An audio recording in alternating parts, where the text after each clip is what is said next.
Hi, welcome back to the channel.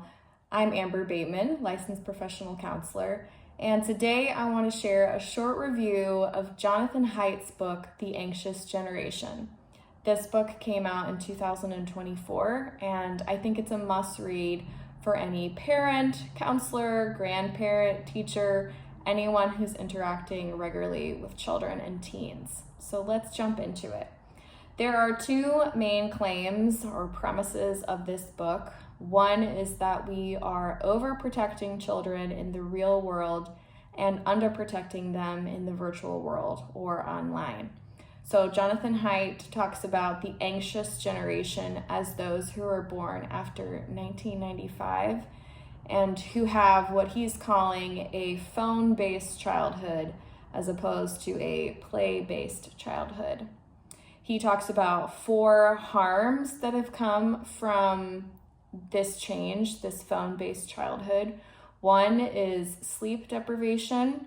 One is social deprivation. So children and teens are spending much less time in real person interactions and more time online with acquaintances and engaging in these kind of parasocial relationships. Number 3 is attention fragmentation. So children and teens are having a more and more difficult time focusing on a task and completing tasks. Their attention span has decreased significantly. And number 4 is the addiction. Many teens express a desire to spend less time on their phones, but seem unable to do so.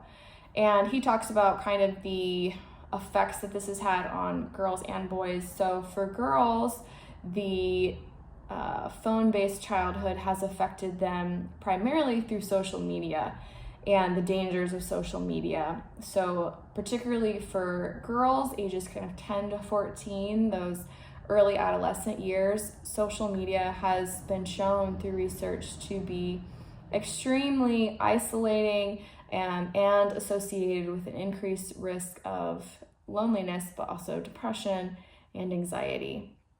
He offers 4 reforms, which I really much appreciate. And so those are no smartphones before the age of 14, so going into high school, no social media before the age of 16, no phones allowed during school hours. So he recommends that schools have a no phone policy, that they have some sort of locker system where students can come and place their phones for the day, get their phones when they're finished with school.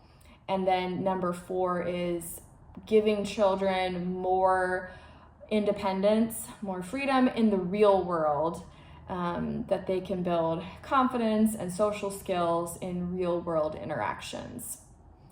So now I want to share a few of my thoughts as a licensed counselor. I really appreciated this book. I agree with a lot of the premises in the book.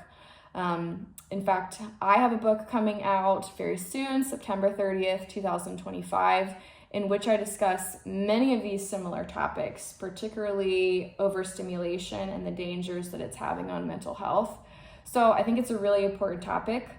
On the downside, or the side that I maybe don't love, is Jonathan Haidt's coming from a very evolutionary perspective.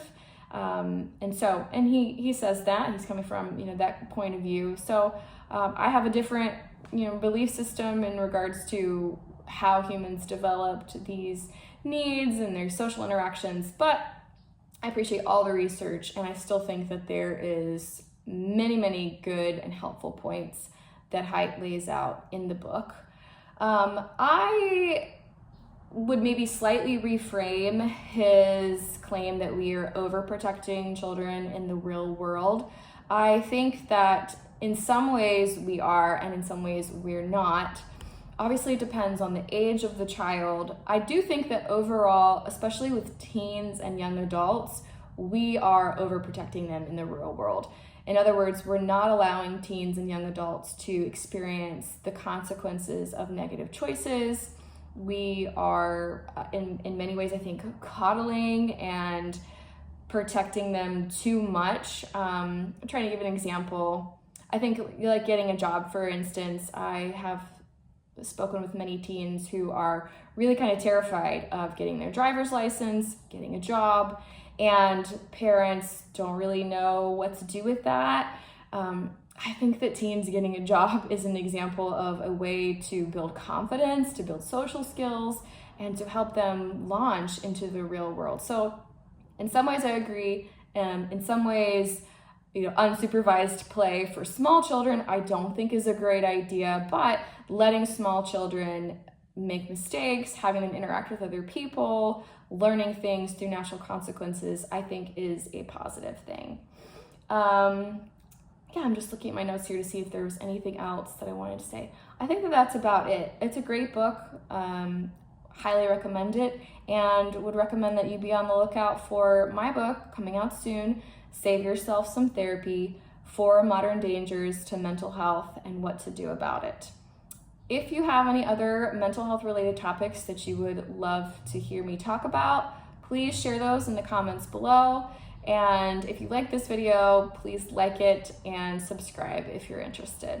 Thank you so much.